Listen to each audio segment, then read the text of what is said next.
Quietly behind the scenes, Matt Rhule has changed everything about Nebraska's recruiting philosophy, and it is taking college football by storm. It is revolutionizing the entire landscape. So in today's video, I'm going to give you an inside peek behind the curtain. What exactly has Matt Rhule changed? How are we going about adding players to this roster? How good is our NIL really? Is it top 10, top 15? Are we struggling? Are we getting outbid for some of these prospects? What's our portal philosophy? What is our newest general manager, Pat Stewart, doing about all this and so much more? This is a jam-packed behind the scenes recruiting update. Hit that like button if you're fired up. And also, if you're a diehard Nebraska fan, this is the place for you for daily content, talking about your favorite team. It's a no-brainer. Takes 2 seconds. Hit that subscribe button. Thank you so much.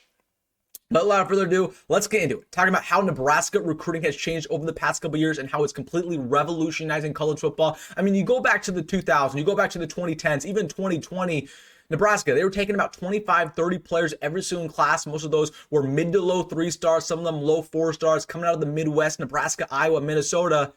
Those days are completely gone.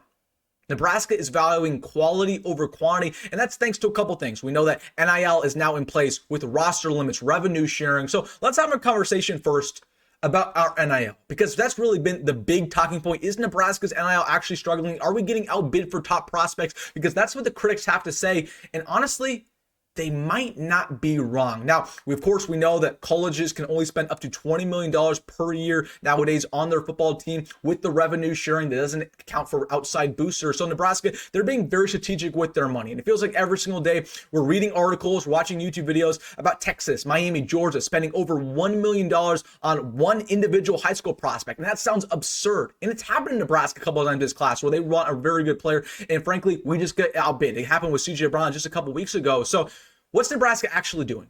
Do we have enough money? The answer is yes. Our NIL is actually very, very good. It's top 20 for sure. It might be top 15. We'll go back to that as the video progresses. But Nebraska, they're being very strategic. They really only value 3 positions coming out of high school: quarterback, offensive line, and defensive line. If they find a 5-star, a high 4-star that they very value at those positions, they're going to go ahead and spend a lot of money on them. They're going to bid as high as some of these other schools.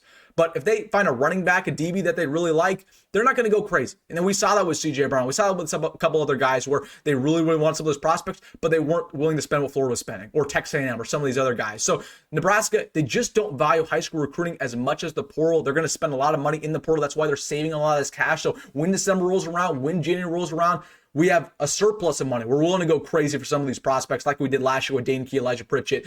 So that begs the question, does Nebraska care about the portal more than high school recruiting? The answer is still no. High school recruiting is the lifeblood of the sport. It's always going to be more important. Okay, Nebraska understands that. They still believe that high school recruiting is the lifeblood of the sport. It builds the core of the team. I compare it a lot of times to the NFL.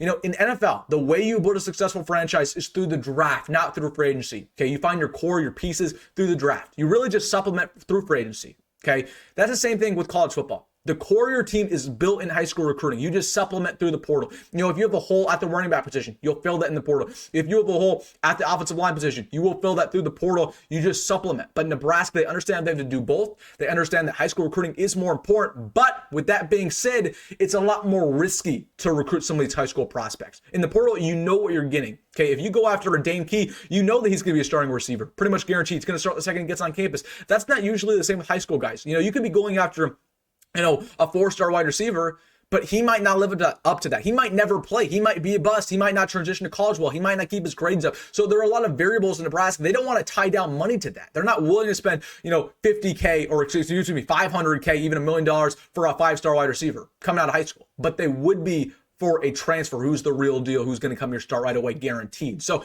really, Nebraska, they're just trying to manage the risk. They say portal's a lot less risky. We know what we're getting. We don't really know what we're getting from high school recruiting, but it still means high school recruiting is more important. They still value it, but portal in just a different way. They're willing to spend more money in that aspect. So that's what we're doing with NIL. We're just not willing to go above and beyond for some of these high school prospects just because there's risk involved, even for the quarterbacks, even for the running backs.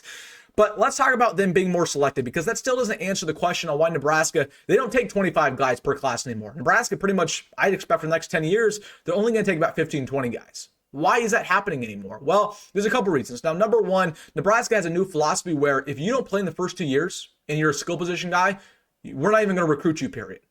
Okay, offensive line, defensive line, that's a different story. You can obviously sit and develop for a couple years. But if you are a running back, wide receiver, maybe even a tight end, linebacker, defensive back for sure, and you are not going to play within the first 2 years, Nebraska will not recruit you.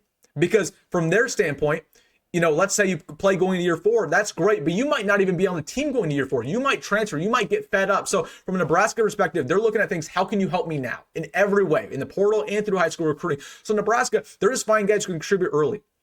That's really the main thing. And also, you're tying money down to every single one of these guys. Every single high school prospect's getting paid now. They are not willing to pay money for a guy who has off the field issues, who isn't committed from Monday to Friday. And it's really hard to find 25 guys who fit the culture and also have high athletic upside and get on the field in 2 years. For that reason, they're not going to take 25 guys because those 25 guys are hard to find to really only take 15 or 20 players who are worth tying down money to. So those are the reasons why Nebraska, they're a lot more selective than what they used to. Pretty much only going to take 20 guys a class. Also should be noted that they want to save money and they want to save some roster spots for the portal because they're always going to get some players in the portal who are going to be part of the class when it's all said and done.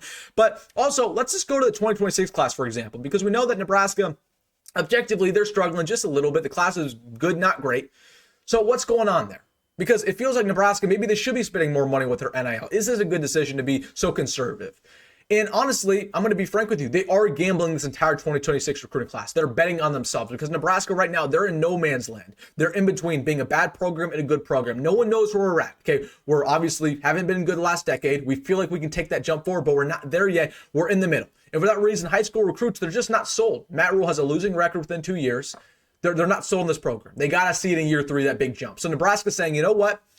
We still have our philosophy that we're not going to spend a bunch of money, in high school recruiting. We're not going to go crazy with our NIL. We're betting on ourselves that we're going to have a successful year this year. We're going to win 8, 9, 10 games, and then we can flip some of these prospects without actually having to spend more money.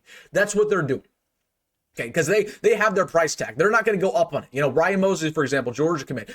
They want to flip it, but they're not willing to pay more money to flip him. That's just not what's going to happen. They're hoping that they can win, and that will be enough to convince them, not the money part. So they're betting on themselves. But I will say this, that could be a great success. You could save so much money and have a great class when it's all said and done if you win this year. But if you lose, it hurts the program in ways we've never seen before. Again, that's why I always tell you, if Nebraska somehow loses this year, it could be the beginning of the end for Matt Rhule because they're gambling this entire class on winning.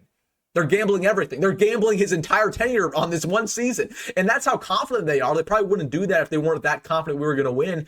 But man, we got to win because if we lose and there's not going to, overspend on NIL, it means we're going to have a bad recruiting class. And then, it's just kind of all down from there. So again, they're letting authenticity and results speak for itself. We'll see what happens there. But again, just going back to our NIL, how good is our NIL really? And I think I just go back to the concern from some of these Husker critics who think we don't have a top 30 NIL. It's pretty clearly top 15 right now. There's been reports in Nebraska, they can outbid SEC schools if needed. And I completely agree with them. We outbid some SEC schools in the portal last year, whether it was for Dane, whether it's for Elijah Pritchett, Williams, Winneri. People forget about all that. So we've already outbid some of these top tier SEC programs. But again, just know we are budgeting it so we don't spend it like crazy all the time. So when we do go crazy, it's only going to happen once or twice. So we have money for the future. Okay. It's all about budgeting. We don't want to be broke, just a couple years like some of these programs are going to be. So just don't freak out about our NIL. Yes, we're not willing to go crazy like some of these programs, but their money isn't sustainable. Ours is sustainable going forward. And then also I want to touch on Pat Stewart, what he's doing, because a lot of people think he has the Patriot way. Obviously, he was a past Patriot general manager, or he wasn't general manager. I believe he was the head of scouting at one point in time, player personnel, stuff like that. So he's treating high school recruiting a lot like free agency. Okay, you only have so much amount of money. Really, you only have $20 million. Nebraska, they're really only going to spend about $2-3 million of that per on every single high school recruiting class. So you just only have so much money. You can't really sign every single big name. Let's say you're an Eagles fan. The Eagles can't sign the best offensive lineman and the best defensive lineman every single year in free agency because they just don't have enough money. Same thing with college football. Okay, you just can't get the top prospects in every single positional group anymore, even if you're Alabama, even if you're Georgia, because you don't have that much money to go around. So Nebraska, again, it's just all about sustainability. It's all about winning right now, taking care of the results on the field, letting authenticity speak for itself. Save money when you can. Like Nebraska, they made a conscious decision to get Jamal Rule over Brian Bonner in this class, even though Brian Bonner is so much more talented, because they said, you know what? Although we acknowledge that Brian Bonner's better as a player, Brian Bonner's going to cost about 3 or 4 times more. Is Brian Bonner 3 or 4 times more better than Jamal Rule? We don't think so. So for that reason, we feel like Jamal Rule is a better investment. It's all about investment. It's all about money. Again, it's a completely different angle. It's not as, it's not as basic anymore as, we want player, let's get player. It's all about how much money are we actually willing to allocate to this guy. So that is a huge thing around Nebraska recruiting. So again, we've seen it change a lot over the past couple of years. It's different. High school recruiting is different. Portal is different. But Nebraska, I believe that they're going to come out on the winning end. But it really, at the end of the day, it comes down to results on the field. It comes down to winning when it matters the most. And then in that case, I think Nebraska will be set for the future. All right, guys, let me know your thoughts down below about everything Nebraska recruiting, changing up everything. Let me know in the comment section. Hey, if you made this fun of the video, hit that like button and subscribe us, folks. Go Big Red, go my rule, and I'll see you in the next one.